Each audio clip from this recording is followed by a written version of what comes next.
నమస్కారం సార్. అది ఆయన రాడంటలే.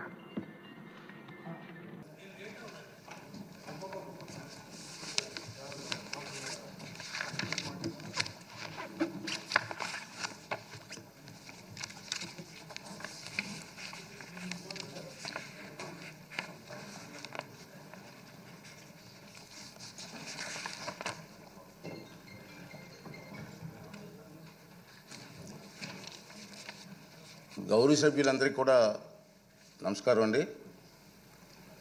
క్వశ్చన్ అవర్ ముందు 10 నిమిషాలు మాట్లాడాలనుకుంటున్నాను మీ అందరి అనుమతితో.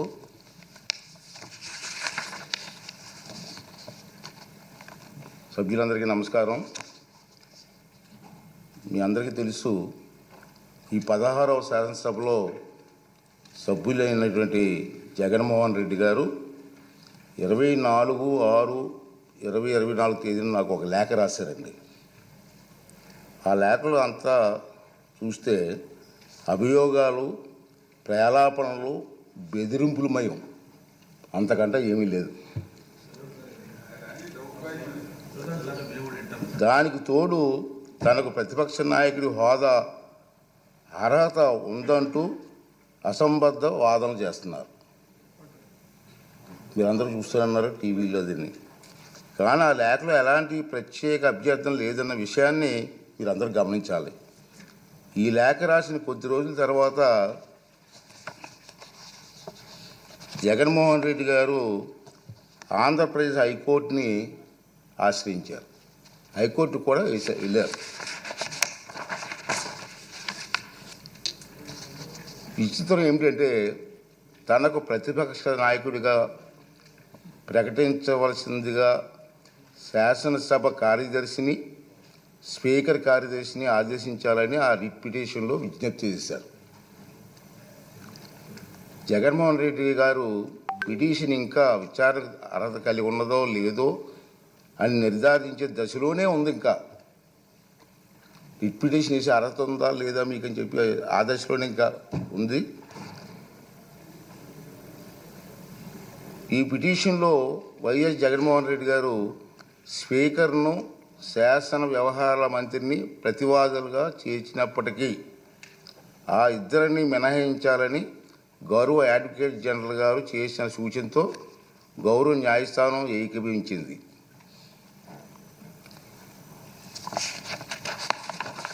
ఈ న్యాయ ప్రక్రియ కొలిక్కి వచ్చే వరకు వేచి చూద్దాం అనుకున్నాను. నేను ఇంకా కోర్టులో పెండింగ్ ఉంది, పెండింగ్ చూద్దామని చెప్పి అనుకున్నాను.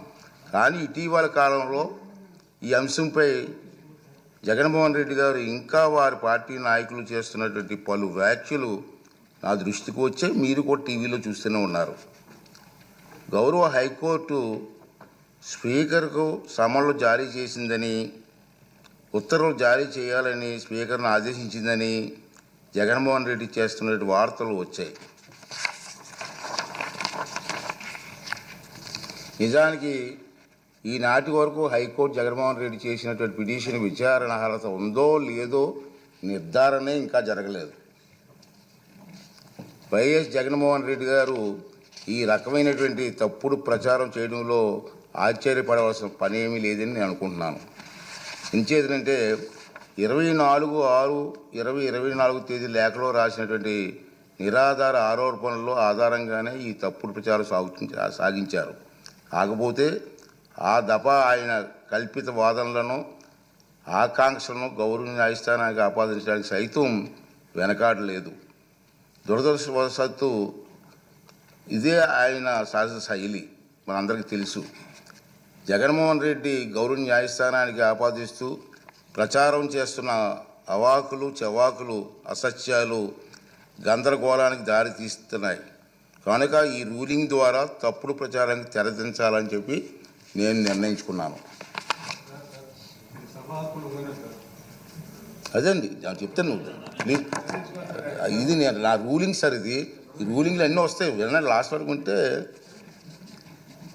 ప్రమాణ స్వీకార కార్యక్రమం చిరకాల సాంప్రదాయాలను అనుసరించే నిర్వహించారు.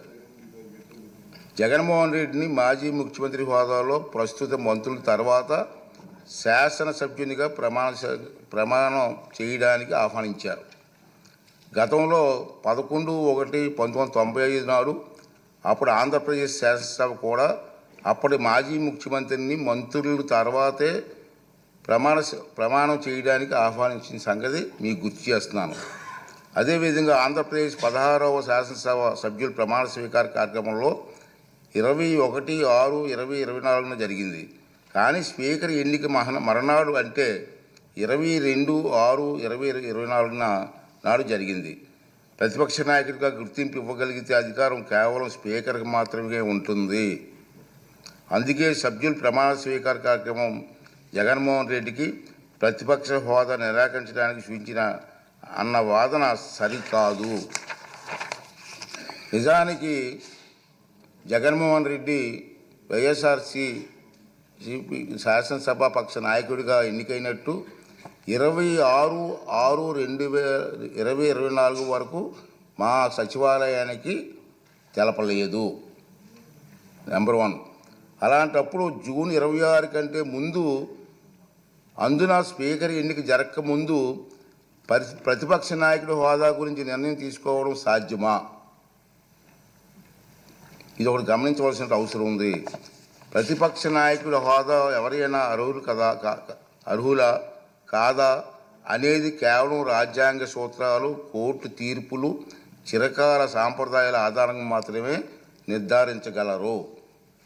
ఆంధ్రప్రదేశ్ వేతనాల పెన్షన్ చెల్లింపు అనర్హతల తొలగింపు చట్టం 1953లో ప్రతిపక్ష నాయకుడి హోదా ప్రస్తావన ఉంది.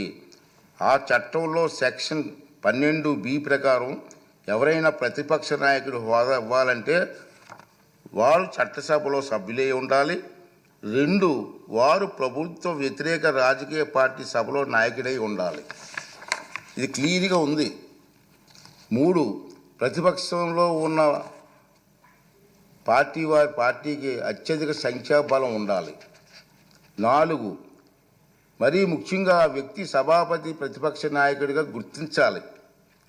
ఒకవేళ అత్యధిక సంఖ్యాబలం గల ప్రతిపక్షాలు ఒకటి కన్నా ఎక్కువ ఉంటే పార్టీ హోదాను దృష్టిలో ఉంచుకొని వాటిని ఏదో ఒక పార్టీ నాయకుడిని సభాపతి ప్రతిపక్ష నాయకుడి హోదా కల్పించవచ్చు. ఈ విషయంలో సభాపతి నిర్ణయానికి తిరుగుండదని సెక్షన్ 12B చెబుతుంది.